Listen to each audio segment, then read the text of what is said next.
Higanting lapu-lapu naman nga lulutuin ko dito sa akin dream kitchen kasi merong mga darating na bisita dito sa amin. Nung may nabalitaan nga ako may nahuli nga yung mga mangingisda dito sa amin na sobrang higanting lapu-lapu nga na to, talagang binili ko na nga agad kasi saktong-sakto may mga darating na bisita dito sa amin mamaya. Ito nga talaga yung kauna-unahan ko nga na makakita nga ng ganito kalaking lapu-lapu kasi karaniwan talagang sakto lang yung mga nakikita kong size, pero yung ganito kalaki talagang medyo natakot nga ako. Kaya hindi na ako nagpatumpik-tumpik pa at umpisahan ko na nga nalutuin to, pero bago nga yun kailangan nga muna natin siyang kaliskisan. Sa sobrang tigas nga ng kaliskis nga nitong napakalaking lapu-lapu nga na to ay hindi nga talaga siya kayang tanggalin nga ng normal lang na kutsilyo at kailangan ngayon ganitong klaseng pangtanggal ng kaliskis. At yung kilo nga po nitong nabili ko nga po na lapu-lapu nga na to ay 35 kilos. Kaya talagang grabe rin yung gulat ko na nakita ko siya sa personal. At grabe nga rin talaga ako nagulat nga sa kaliskis nga ng lapu-lapu nga na to kasi talagang sobrang tigas niya na parang pwede ng panghiwa. At maya nga lang din po ay nakaliskisan ko na nga po siya ng malala at okay na nga itong ating higanting lapu-lapu. Kaya naman agad-agad ko na nga itong inasinan. Para kahit nga paano po ay mabawas-bawasan niya yung lansa nga nitong lapu-lapu nga natin. At talagang tawa nga ako ng tawa nga dito kasi nagulat ngayon kasama ko pagharap niya nga sa likod din nakatingin sa kanya yung lapu-lapu na nakanganga. At sa lahat nga po ng isda na nakita ko, itong lapu-lapu nga po talaga may pinakamalaking bunganga. Para nga po talaga mas maluto nga ng maayos nga po itong higanting nga nating lapu-lapu ay hinati-hati ko nga siya dito sa gilid. Sobrang kapal nga po kasi ng balat niya na baka hindi nga maluto nga yung nasa loob pag niluto natin. At nung ready na nga po itong lapu-lapu nga natin at nalinis at naayos na nga natin siya ay maghihiwa naman ako dito ng mga kailangan nga natin para dun sa lulutuin natin. Mabilis rin naman po ako natapos nga sa paghihiwa-hiwa kaya dali-dali na ako pumunta dito sa aking higanting kawa para makapaglagay na tayo ng mantika. At dito nga rin po talaga ako kinakabahan kasi sa sobrang laki nga po nitong lapu-lapu nga natin eh baka hindi siya magkasya dito sa aking higanting kawa. Kaya talagang dinamihan ko nga po yung lagay nga ng mantika para talagang lutong-luto yung lapu-lapu nga po natin kapag nag-swimming na siya dito. At bago nga po natin siya pag-swimmingin, nilagyan ko nga po muna siya ng sunscreen estete ng cornstarch para talagang maganda yung pagkakaluto niya kapag naprito na siya. At pagkatapos nga po dito ay dali-dali ko nang dinala tong higanti nating lapu-lapu dito sa aking higanting kawa kasi mainit na nga yung mantika at pwede na nga siyang mag-swimming.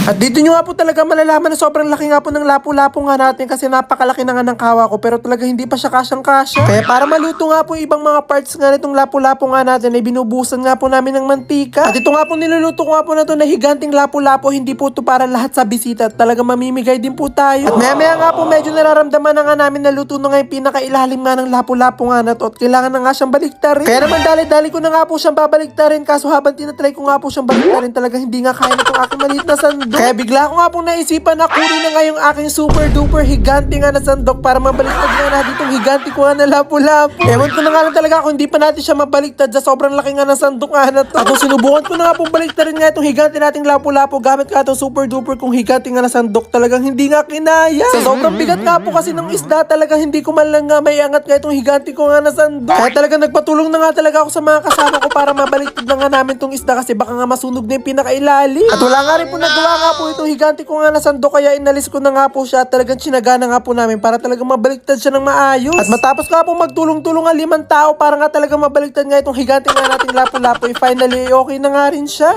So finally nga naahon na natin siya itong ating lapu-lapu, pero mukhang hindi na siya mukhang lapu-lapu. Mukhang siyang labu-labu. Kasi ang hirap niya talagang iahon dahil sobrang laki niya talaga. At hindi ko na nga po nakilala nga itong lapu-lapu ko nga po na itong pag-aahon ko nga sa mantika kasi iba na talaga naging itsura niya. Pero kahit ganun pa man po lapu-lapu pa nga rin yun kaya tuloy-tuloy pa rin tayo dito sa aking lulutuin. At ang luto nga po sa lapu-lapu na gagawin nga po natin ay sweet and sour lapu-lapu na talagang sobrang favorite ko. At ito nga pong ginagawa ko yung pinaka-sauce nga po ng ating sweet and sour lapu-lapu at talagang sinasarapan ko nga yung paggawa nga nito kasi ito talaga yung magpapasarap. At talagang dinadamihan ko nga po yung gawa nga nitong ating sauce kasi napakalaki nga ng ating lapu-lapu at baka nga kulangi. Maya-maya nga lang din po nung natapos na nga lutuin nga yung aking sauce, kinuha ko na nga rin po itong bilao kasi dito nga natin ilalagay yung aking higanting lapu-lapu. At habang hindi pa nga po dumarating yung mga bisita nga namin ay nagbalot na nga rin po ako dito para may pamigay ko nga po sa mga kapitbahay namin. Amazing! Isang kawa naman nga. Ang ganda po sana ng mga content nyo kaso ang ingay nyo. Grabe naman, di naman ako maing... Sige na, magluluto tayo na ako ganito.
Ay, nahulog na.